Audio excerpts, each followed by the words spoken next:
Okay, so when you're asking about conditional terms, so this is not the traditional tenses, which is in lesson 10. So lesson 10 will teach you past tense, continuous ongoing tense, and future tense, okay, in the Learn Haitian Creole with Gloria program. This is lesson 13, where we have the conditional like should, could, would, and then you add the tense could have, should have, would have, ought to have. It's just very confusing in English. So you're not really having a problem with understanding the Haitian Creole conditioning terms. You're really having a problem breaking down all of the various ones that are in English. And I can't say this more. We do not speak English to Creole. We do not speak a different language to Creole. Creole is a cultural language. So you have to learn Creole in its purest forms. And so that's what the book does. The book tells you this is what we say, this is when we say, this is how we say it. And the video downloads also teaches that.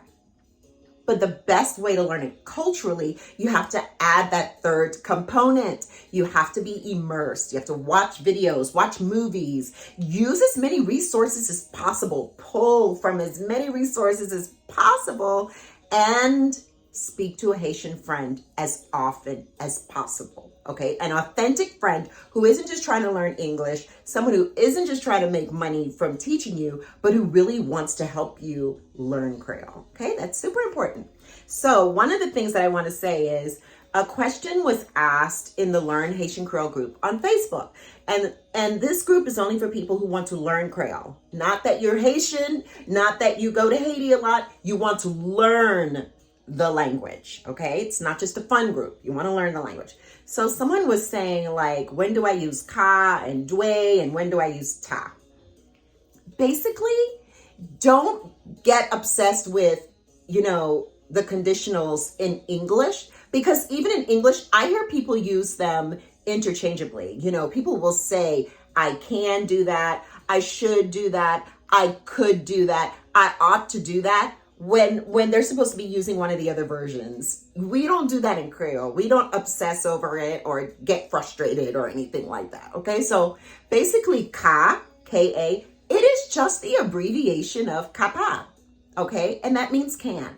I can eat. Mwen ka manger, mwen capable manger. In lesson 3, you learned we do not abbreviate our words that can be abbreviated. We don't abbreviate them at the end of a sentence. So if you just want to say, oh, I can, you would say mwen capable instead of mwen ka, because we don't do it. It doesn't sound right to our ears. We like the cultural music to our ears when we're speaking, which is why I play a lot of Haitian music in the background when I'm teaching Creole, because I want you to understand the nuances of our language, okay? Especially since a lot of you are not going back and forth to Haiti a lot. So you want to a lot of people are using Google, Duolingo. You want to stay in the cultural way of learning the language, which means a lot of resources, a lot of speaking to Haitian people, okay? So whenever you want to say can or able to, you use ka, capable. Whenever you want to say should or ought to, you use dwe. I should do that. Mwen dwe fesa. I ought to do that. Mwen dwe fesa. Why? Should and ought to means the same thing.